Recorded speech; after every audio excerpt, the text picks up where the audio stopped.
Hello दोस्तों, मैं Sarla Yadav SY Hindi platform channel पर एक बार फिर से आप सभी का हार्दिक अभिनंदन करती हूं। और हम लेकर आए हैं Malhar NCERT book 8th class. तो इसका आज हम पढ़ेंगे चैप्टर नंबर 5, और चैप्टर नंबर 5 के नाम है कबीर के दोहे। तो ये तो सीधी सी बात है कि इसमें कुछ दोहे दिए गए हैं, और ये दोहे जो हैं कबीरदास के द्वारा लिखे गए हैं। तो सबसे पहले आपको इसमें क्या प्रश्न बन सकता है, इनमें से कोई भी पंक्ति आ सकती है और आपसे पंक्ति का जो है कवि पूछ सकते हैं कि ये पंक्ति किसकी है, ये प्रश्न हो सकता है। दूसरा दोस्तों, मल्हार आपके कहने से मैंने शुरू की हुई है न्यू NCERT, और जो स्टूडेंट ओल्ड NCERT पढ़ना चाहते हैं वो मैंने पहले से पढ़ा रखी है, आप वहाँ से भी पढ़ सकते हैं।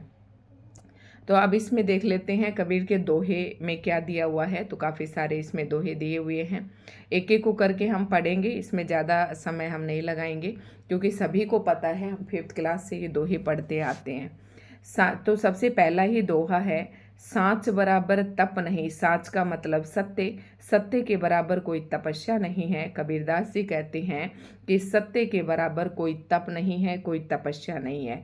झूठ बराबर पाप, और झूठ के बराबर इस दुनिया में कोई पाप नहीं है। तो कबीरदास जी ये कहते हैं कि हमें कभी भी झूठ नहीं बोलना चाहिए, हमें हमेशा सच बोलना चाहिए। जाके हृदय साच है, ता हृदय गुरु आप। जिसके हृदय में, हृदय मतलब हृदय, साच का मतलब सच्चाई, जिसके हृदय में सच्चाई है उसके हृदय में अपने आप गुरु बसते हैं। तो उम्मीद करती हूँ कि इसका मतलब भी आपको समझ में आ गया होगा, और आपको ध्यान भी रखना है कि ये पंक्तियाँ किसकी हैं। दूसरा पद है, बड़ा हुआ तो क्या हुआ जैसे पेड़ खजूर, पंथी को छाया नहीं फल लागे अति दूर। तो यहाँ पर है बड़ा हुआ तो क्या हुआ, इसका अर्थ ये है, यहाँ पर कबीरदास जी कहते हैं कि मनुष्य के धन दौलत के आधार पर बड़ा होने से क्या होता है, अर्थात वो बड़ा होना व्यर्थ है। जैसे पेड़ खजूर का, जिस तरीके से खजूर का पेड़ बहुत बड़ा होता है लेकिन उसका क्या ही फायदा जब वो पंथी का मतलब राहगीर, राह चलने वाले को छाया ही नहीं दे सकते। फल लागे अति दूर, और खजूर के पेड़ के जो फल है वो भी बहुत ही ऊंचाई पर लगते हैं। तो कवि कहते हैं कि हमें उस खजूर के समान उस व्यक्ति का क्या ही फायदा समाज को और इंसान को, जो अपने धन दौलत इत्यादि के आधार पर बड़ा बनने का कोशिश करते हैं, तो उसका कोई फायदा नहीं है। उस इंसान का उसी तरीके से फायदा नहीं है, वो समाज को, इस संसार को कोई भी फायदा नहीं दे सकता जिस प्रकार से खजूर का पेड़ राहगीर को छाया नहीं दे सकता, और उसके फल भी बहुत दूर लगते हैं। तीसरा जो पद है वो है, गुरु गोविंद दोऊ खड़े, काके लागो पाए, बलिहारी गुरु आपने गोविंद दियो बताए। यहाँ पर कबीरदास जी कहते हैं गुरु और गोविंद, गोविंद का मतलब भगवान। कबीरदास जी कहते हैं कि गुरु और गोविंद दोनों एक साथ खड़े हैं। मैं किसके पाँव छूं, मैं पहले किसके पैर छूं। फिर कबीरदास जी कहते हैं बलिहारी गुरु आपने गोविंद दियो बताए। तो कबीरदास जी कहते हैं कि भगवान और गुरु में से अगर हम पहला दर्जा दें तो गुरु को देंगे, क्योंकि गुरु ने ही, बलिहारी गुरु आपने, गुरु ने ही हमें गोविंद दियो बताए, भगवान तक पहुंचने का रास्ता सुझाया है। अर्थात भगवान ही, गुरु ही एक ऐसी चीज़ है इस दुनिया में जो हमारा मार्गदर्शन करता है, हमें आगे बढ़ने के लिए रास्ता दिखाता है भगवान तक पहुंचने का। ठीक है, तो ये भी आप समझ गए होंगे। अगला दोहा है, अति भला, अति का भला न बोलना, अति का भला न चुप।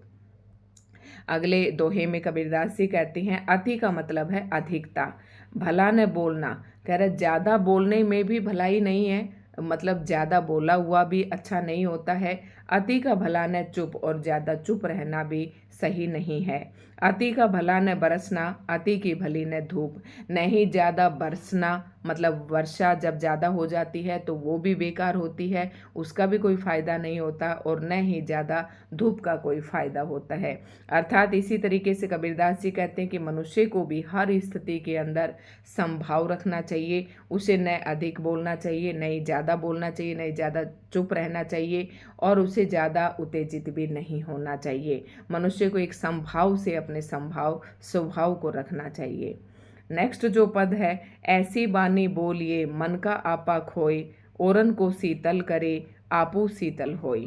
कबीरदास जी कहते हैं कि हे मनुष्य, ऐसी वाणी बोलनी चाहिए, अर्थात ऐसे विचार अपने मुंह से प्रकट करने चाहिए, मन का आपा खोए, मतलब ऐसी वाणी बोलनी चाहिए जो सबको अपनी तरफ आकर्षित करे, जो सबको अच्छी लगे। ठीक है, औरन को शीतल करे, जो औरों को भी अच्छी लगे और खुद को भी अच्छी लगे। हमें इस प्रकार के जो है वाणी बोलनी चाहिए। हमें हमेशा अपने मुंह से गलत नहीं बोलना चाहिए, ऐसा व्यवहार हमारा होना चाहिए, ऐसी वाणी हमारी होनी चाहिए जो सबको अच्छे लगे। निंदक नियरे राखिए आंगन कुटी छवाई, बिन पानी साबुन निर्मल करे सुभाई। तो इसमें कहा है, कबीरदास जी कहते हैं कि निंदक नियरे, निंदक का मतलब है बुराई करने वाला, नियरे मतलब निकट, हमें अपने निकट रखने चाहिए। आंगन कुटी छवाई, जिस तरह से कुटिया के अंदर क्या होती है, छाया होती है, उसी तरीके से हमें अपने जो निंदक हैं, हमारी बुराई करने वाले हैं, वो भी हमें हमेशा अपने पास रखने चाहिए।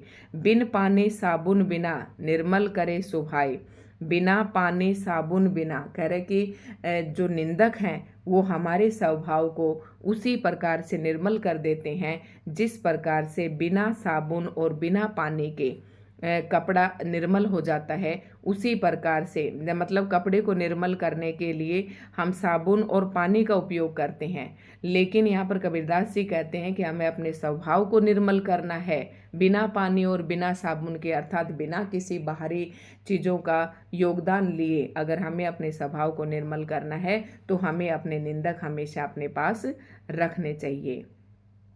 साधु ऐसा चाहिए जैसा सूप सुभाए, सार सार को गही रहे थोथा दे उड़ाए। अब यहाँ पर कबीरदास जी ने साधुओं को शिक्षा देते हुए कहा है कि हमारे इस संसार में बहुत से लोग ऐसे हैं जो साधु बने फिरते हैं और वो पूरे तरीके से पाखंडी होते हैं।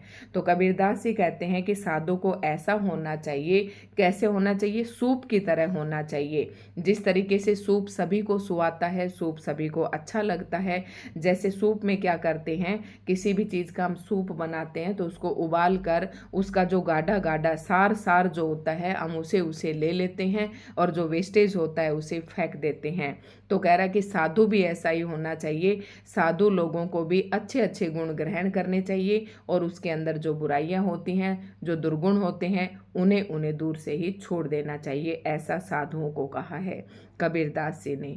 अगला दोहा है, कबीरा मन पंछी भया, ताहे भावे तवा जाए, जो जैसी संगति करे सो तैसा फल पाए। कबीरा मन पंछी भया, भावे तहाँ जाए। कबीरदास जी कहते हैं कि हमारा जो मन है वो पक्षी के समान है, जहाँ उसका मन करता है वहीं पर ये उड़ता चला जाता है। भावे तवा जाए, जहाँ भाता है, जहाँ उसे अच्छा लगता है मन को उड़ना, जो मन करता है वही वो करता है, मतलब मन जो कहता है वही इंसान करता है। जहाँ मन जो है पक्षी की तरह उड़ता फिरता है, जो जैसी संगति करे तो तैसा फल पाए। तो यहाँ पर कबीरदास जी ने संगति पर प्रकाश डाला है कि मनुष्य को हमेशा अच्छी संगति में रहना चाहिए तो उसको वैसा ही फल मिलेगा। अगर इंसान अच्छी संगति में रहता है तो उसे अच्छा फल मिलेगा और सो तैसा फल पाए। अगर बुरी संगति में रहता है तो इंसान के ऊपर बुरा ही असर होगा। तो इन पदों के राइटर था, लेखक था, वो कबीरदास जी हैं। दोस्तों, मैंने पूरा करने का प्रयास किया है और इसमें ज़्यादा कुछ नहीं, इसके प्रश्न और देख लेते हैं, यहाँ पर भी देख लेते हैं थोड़ा सा, यहाँ से कोई प्रश्न अगर पूछा जाता है तो। एक ऐसे संत जो करघे पर कपड़ा और मन में कविता बुनते बुनते इतने प्रसिद्ध हो गए कि उनकी कविताएं आज भी लोग भजनों की तरह सुनते हैं और पाठ्य पुस्तकों में पढ़ाते हैं। माना जाता है कि कबीर का जन्म 14वीं शताब्दी में काशी में हुआ था। उनकी रचना कबीर ग्रंथावली में संग्रहित है। आज भी उनकी रचनाएं हमें जीवन की सच्चाई को समझने और बनने की प्रेरणा देते हैं। तो ये पूछ सकते हैं आपसे, कबीर की रचनाएं किस में संकलित या कबीर के दोहे किस में संकलित हैं? तो कबीर ग्रंथावली में संकलित हैं। अब इसके और प्रश्न देख लेते हैं। आपसे इस तरीके के प्रश्न पूछे जा सकते हैं, जैसे कि मैं हर एक चैप्टर के इस तरीके के प्रश्न मैंने करवाए हैं। निम्नलिखित प्रश्नों के उपयुक्त उत्तर के सम्मुख स्टार बनाइए। कुछ प्रश्नों के एक से अधिक उत्तर भी हो सकते हैं। अब पहला ही प्रश्न है, गुरु गोविंद दो खड़े काके लागे पाए, बलिहारी गुरु आपने गोविंद दियो बताए, इस दोहे में किसके विषय में बताया है? तो आपको बताना है। इस विषय में श्रम का महत्व बताया गया है, जी नहीं। गुरु का महत्व बताया गया है, जी हाँ। ज्ञान का महत्व, भक्ति का महत्व। तो इसका राइट आंसर हो जाएगा ऑप्शन बी। इसमें गुरु के महत्व को बताया गया है, जैसे कि अभी मैंने थोड़ी देर पहले आपको व्याख्या करके बताया था। अति का भला न बोलना, अति का भला न चुप, अति का भला न बरसना, अति का भला न धूप। इस दोहे का मूल संदेश क्या है? हमेशा चुप रहने में हमारी भलाई है? जी नहीं, ये कह रहा है कि हमें ज़्यादा चुप भी नहीं रहना चाहिए। बारिश और धूप से बचना चाहिए, ये भी नहीं है। हर परिस्थिति में संतुलन होना चाहिए, हमेशा मधुर वाणी बोलनी चाहिए। तो इसका राइट ऑप्शन हो जाएगा हर परिस्थिति में संतुलन होना चाहिए। और यही मैंने बताया था कि हर परिस्थिति में इंसान को संभाव बनाकर रहना चाहिए, चाहे जिंदगी में दुख आए चाहे सुख आए। अगला जो प्रश्न है वो देख लेते हैं। बड़ा हुआ तो क्या हुआ, जैसे पेड़ खजूर, पंथी को छाया नहीं, फल लागे अति दूर। ये है दोहा किस जीवन कौशल को विकसित करने पर बल देता है? तो समय का सदुपयोग करना, दूसरों के काम आना, परिश्रम और लगन से काम करना, सभी के प्रति उदार रहना। तो इसमें देखो, इसके दो आंसर हो सकते हैं। एक तो दूसरों के काम आने में ही क्या है, हमारी जिंदगी की भलाई है। एक सभी के प्रति उदार रहना चाहिए। तो ये मुझे ये ऐसा है कि आप इसमें से अगर सबसे सटीक आंसर जाने तो ये है, क्योंकि खजूर का पेड़ किसी के भी काम नहीं आता है। तो दूसरों के काम आना, हमारा जीवन जो है वो भी परोपकार के लिए होना चाहिए, दूसरों के काम आने के लायक होना चाहिए। तो इसका सबसे सटीक आंसर है। ऐसी बानी बोलिए मन का आपा खोई, औरन को शीतल करे आपू शीतल होई। इस दोहे के अनुसार मधुर वाणी बोलने का सबसे बड़ा लाभ क्या है? लोग हमारी प्रशंसा और सम्मान करने लगते हैं।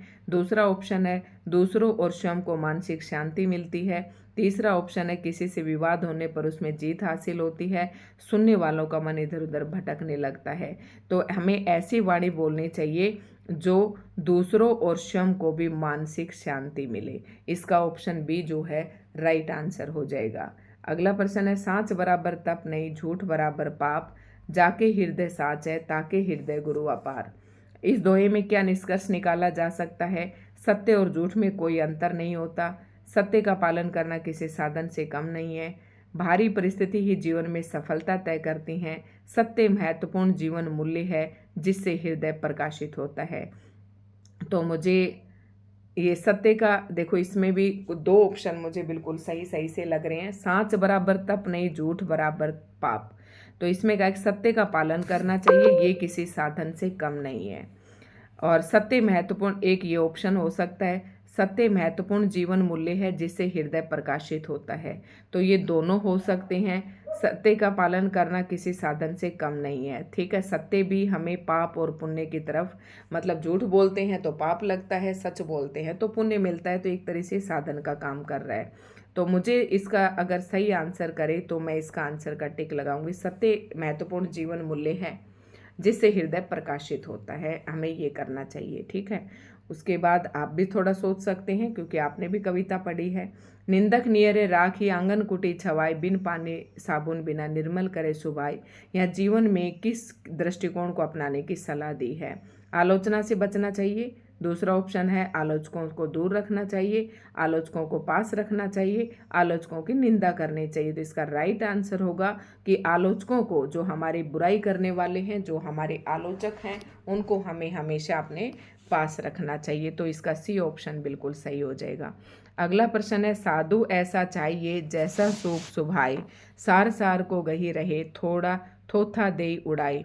इस दोहे में सूप किसका प्रतीक है? तो सूप किसका? मन की कल्पनाओं का, सुख सुविधाओं का, विवेक और सूझबूझ का, कठोर और क्रोधी स्वभाव का। साधु ऐसा चाहिए जैसे सूप सुभाए, सार सार को गई रहे। तो इसका मतलब है मन की कल्पनाओं से हमें दूर रहना चाहिए, ये भी इसका नहीं होगा। सुख सुविधाओं का, तो विवेक और सूझबूझ से हमें काम लेना चाहिए, ठीक है। इसका सी ऑप्शन जो है बिल्कुल सही होगा। दोस्तों और भी देख लेते हैं, प्रश्न और नहीं है। तो आज की ये दोहे जो हैं कबीरदास जी के आपको कैसे लगे कमेंट करके ज़रूर बताएं, ठीक है। ये मल्हार का है और एनसीईआरटी बुक 8th क्लास की है, जो मैंने पढ़ाना शुरू कर रखा है। 10-12 लेसन है, हम जल्दी करवा देंगे। और 1-2 दिन से मैं किसी कारण नहीं ले पाई थी, और कोशिश भी करूंगी कि एक दिन में 2 वीडियो भी डालूं। तो धन्यवाद दोस्तों। वीडियो आपको अच्छी लगे तो लाइक एंड शेयर जरूर करें। चैनल पर नए हैं तो चैनल को सब्सक्राइब कर लें, और बेल आइकन पर भी प्रेस कर लें ताकि जो नोटिफिकेशन आए मेरी तरफ से वीडियो का तो आपको मिल सके। साथ ही SY हिंदी प्लेटफॉर्म के नाम से मेरा टेलीग्राम चैनल है, आप उसे ज्वाइन कर लें। वहाँ पर मैं इन वीडियोज़ को शेयर करती रहती हूँ। तो धन्यवाद दोस्तों।